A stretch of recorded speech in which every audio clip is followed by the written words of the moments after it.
Hello, this is Brad again with another fragrance review, and this one is from the house of Thierry Mugler called Pure Havane.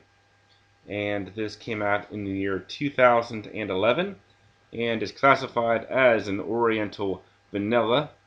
At base notes, we have 30 positives, 10 neutrals, and 3 negatives.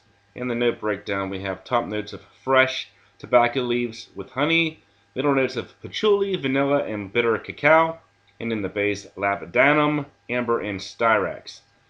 So first off, I want to give thanks to a viewer named Odor Loader for hooking me up with this decant. I've been wearing it pretty much all last week.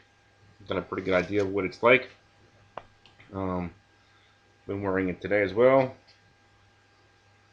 Um, Now with this fragrance, you're basically going to get like a vanilla ambered honey smell over a tobacco leaf um, setting. So the smell is very much more a vanilla fragrance to my nose than a tobacco fragrance because the tobacco leaf, as it says, is a fresh green tobacco leaf, not really reminiscent of tobacco vanille or um, Burberry London, stuff like that, or even like Dolce & Gabbana is the one. This is a very, I would say, almost like a unisex or a feminine tobacco type smell. You can almost say if Burberry London had a female equivalent, maybe it would smell something like this.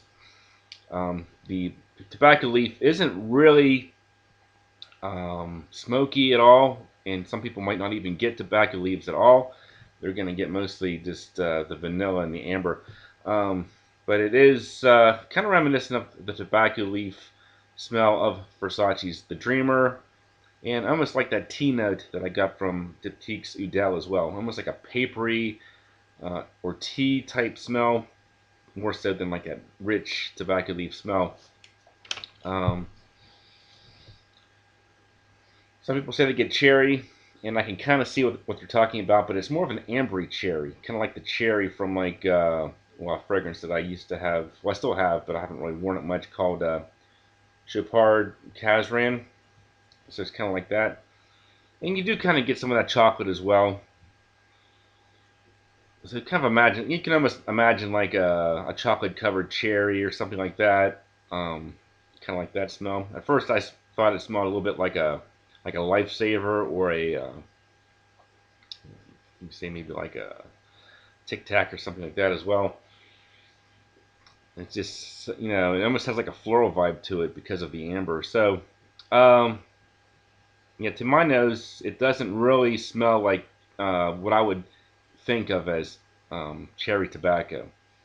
Um, just kind of like a vanilla fragrance, kind of like a fresh, easy to wear, almost like a spring vanilla fragrance, like Fahrenheit 32. Like I said, maybe along the lines of Versace's The Dreamer or Udel as well, something like that.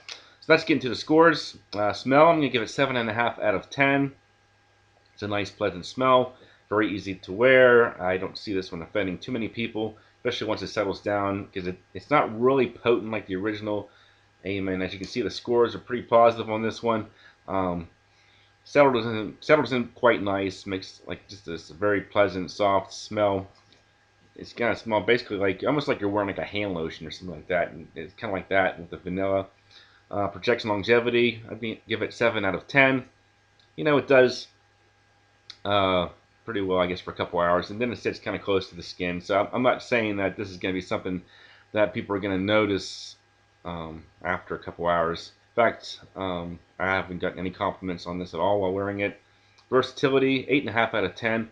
I would say this is very versatile. Like I said, I think it falls right in the vein of like a spring vanilla fragrance.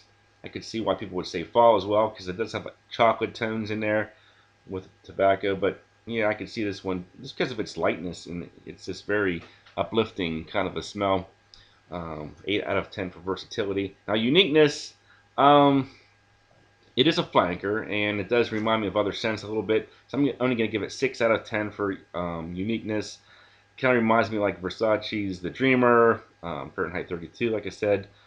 There's another one, Diable Blue, which was sort of a knockoff of Angel Men. Kind of reminds me of this a little bit.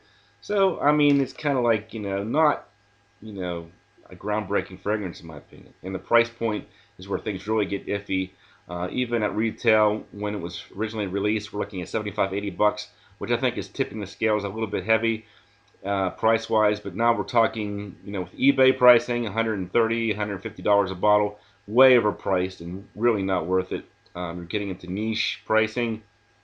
Think about something like Udell, like a more boozy, expensive vanilla, or maybe even really get up into like the Guerlain vanillas and things like that. This Double Vanille and stuff like that. So yeah, it's easy to get caught up in the hype with this one. So many people have reviewed it and said how great it is. Um, but I don't know. I mean, like I said, 3 out of 10 for price overall. If you're gonna pay more than $80, only about 6 out of 10. If you could possibly get this one for under 40, which seems very unlikely, then maybe I would give it about a 7 out of 10. But there's other vanillas out there that work all year round as well. So yeah, that's pretty much my thoughts. Thanks for watching, and I'll talk to you guys later.